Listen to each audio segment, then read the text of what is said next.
আসসালামু আলাইকুম রহমতুল্লাহ। ইন্নাল হামদুলিল্লাহ ওয়াসসালাতু ওয়াসসালামু আলা রাসূলিল্লাহ। জি সম্মানিত দিনী ভাই, প্রথমে সালাম দিয়েছেন, ওয়ালাইকুম আসসালাম ওয়া রাহমাতুল্লাহি ওয়া বারাকাতুহু। জানতে চেয়েছেন চুল বা দাড়িতে কালো রং বা কালো খিজাব যেটা বা দুলহান, কালো কেস্টেল যেটাই বলেন, এটা ব্যবহার করা যাবে কিনা। জি সম্মানিত দিনী ভাই, খুব সুন্দর প্রশ্ন। বর্তমান যুগে এই কাজটি মানুষ বেশি বেশি করতেছে, যা আসলে রসুল সাল্লাল্লাহু আলাইহি সাল্লাম থেকে প্রমাণিত নয় এবং রসুল সাল্লাল্লাহু আলাইহি সাল্লাম কঠোরভাবে নিষেধ করেছেন। এক শ্রেণীর লোকেরা আপনার দাড়িতে ফ্রান্স কাটিং করে অল্প কিছু দাড়ি রাখে, সেখানে কালি মেরে দিচ্ছে এবং অনেক আলেম ওলামাকে দেখি যে দাড়িতে তারা কালো রং ব্যবহার করে। অল্প কিছু দাড়ি পেকে গেছে, যার কারণ তারা কালো রং ব্যবহার করছে যাতে মানুষ না বুঝে, মানুষকে ধোঁকা দিয়ে বোঝাচ্ছে যাদের বয়স হয়নি। অথচ আল্লাহ রসুল সাল্লাল্লাহু আলাইহি ওয়াসাল্লাম বলছেন, মান গাশশানা ফালাইসা মিন্না, যে ব্যক্তি ধোঁকা দেয় সে আমার উম্মতের অন্তর্ভুক্ত নয়। শুধু তাই নয়, আল্লাহ নবী সাল্লাল্লাহু আলাইহি ওয়াসাল্লাম বলেছেন, এক শ্রেণীর লোক আছে বর্তমানে আমরা দেখতেছি যে যেটা মানে দাড়ি তো রাখে না, কিছু মুছ রেখে মুছের মধ্যে কালো খিতাব ব্যবহার করছে। ভাবখানা দেখে মনে হয় যে মাত্র বয়স 18 বা 25, অথচ বয়স হয়ে গেছে 60। মাথার মধ্যেও কালো খিতাব, মুছের মধ্যেও লেগে দিছে। তো আল্লাহ রসুল সাল্লাল্লাহু আলাইহি ওয়াসাল্লাম এদের জন্য সুসংবাদ দিয়েছেন। হাদিসটি পাবেন আপনি আবু দাউদের 4212 নম্বর হাদিস, সহিহ নাসাঈ 5077 নম্বর হাদিস।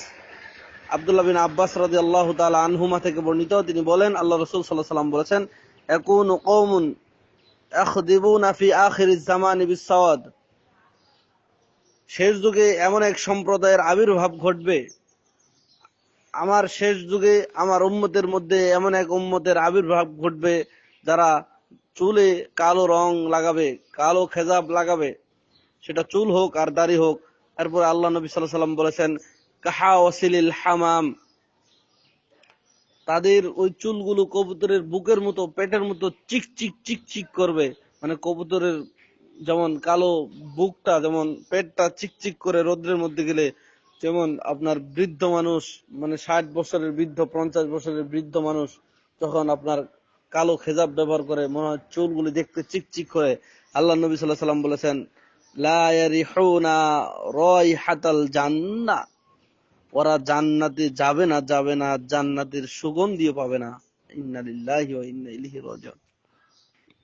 অনেক সালাত আদায় করেন, অনেক ভাই আছেন আপনার কালো রং ব্যবহার করেন চুলের মধ্যে। আল্লাহ নবী সাল্লাল্লাহু আলাইহি ওয়াসাল্লাম বলছেন, ওরা জান্নাতে যাবে না, জান্নাতের সুগন্ধিও পাবে না। অথচ জান্নাতের সুগন্ধি পাওয়া যায় অনেক দূর থেকে। অনেকে আবার এই যুক্তি দেয় আবু দাউদের 403 নম্বর হাদিস দ্বারা। আল্লাহ নবী সাল্লাল্লাহু আলাইহি ওয়াসাল্লাম বলেন, আবু হুরায়রা রাদিয়াল্লাহু তাআলা আনহু বর্ণনা করেছেন, ইন্নাল ইয়াহুদা ওয়ান নাসারা লা ইয়াসবুগুন ফাখালিফুহুম। আল্লাহ নবী সাল্লাল্লাহু আলাইহি ওয়াসাল্লাম বলেন, ইহুদি ও খ্রিস্টানরা চুলে কালার করে না, তোমরা তাদের বিপরীত করো, অর্থাৎ কালার করো। কালার করার মানে কি? আল্লাহ নবী সাল্লাল্লাহু আলাইহি ওয়াসাল্লাম কালার করে দেখিয়ে দিয়েছেন। মক্কা বিজয়ের দিনে আব্দুল্লাহ বিন জাবের রাদিয়াল্লাহু তাআলা আনহু থেকে বর্ণিত হাদিস, এটাও পাবেন আবু দাউদে 4204 নম্বর হাদিস এবং নাসাঈর 5078 নম্বর হাদিস। আব্দুল্লাহ বিন জাবের রাদিয়াল্লাহু তাআলা আনহু থেকে বর্ণিত, তিনি বলেন, আল্লাহ নবী সাল্লাল্লাহু আলাইহি সাল্লাম মক্কা বিজয়ের দিনে আবু বকর সিদ্দিক রাদিয়াল্লাহু তাআলা আনহু এর পিতা আবু কুহাফাকে রাসূল সাল্লাল্লাহু আলাইহি সাল্লামের সামনে উপস্থিত করা হলো। তখন তার মাথার চুলগুলো সাদা ফল ও ফুল বিশিষ্ট গাছের ন্যায় দেখাচ্ছিল।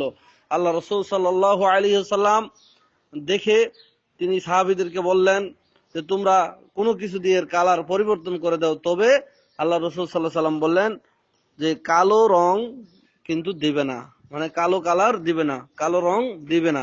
আল্লাহ রাসূল সাল্লাল্লাহু আলাইহি সাল্লাম কালো রং দিতে নিষেধ করলেন। তাহলে এই হাদিস দ্বারা বোঝা যাচ্ছে রাসূল সাল্লাল্লাহু আলাইহি সাল্লাম কালো রং ব্যতীত অন্য রং দিতে আদেশ করেছেন। তবে রাসূল সাল্লাল্লাহু আলাইহি সাল্লাম সাধারণত মেহেদি, জাফরান ও অর্শ লাল গোলাপের রস দিয়ে কালার করতেন। আরেকটি হাদিস পাওয়া যায়, সেটি আপনি এটাও আবু দাউদের 4210 নম্বর হাদিস। আল্লাহ নবী সাল্লাল্লাহু আলাইহি সাল্লাম চামড়ার জুতো পরিধান করতেন এবং অর্শ তথা লাল গোলাপের রস, জাফরান দিয়ে দাড়িটুকু হলুদ করে নিতেন। এটা আবু দাউদের হাদিস। আরেকটি হাদিস পাওয়া যায়, সেটা নাসাঈতে আসছে 5080 নম্বর হাদিস এবং আবু দাউদের 4205 নম্বর হাদিস। ইন্না আহসানা মা গুয়্যিরা বিহি হাযা শাইবু।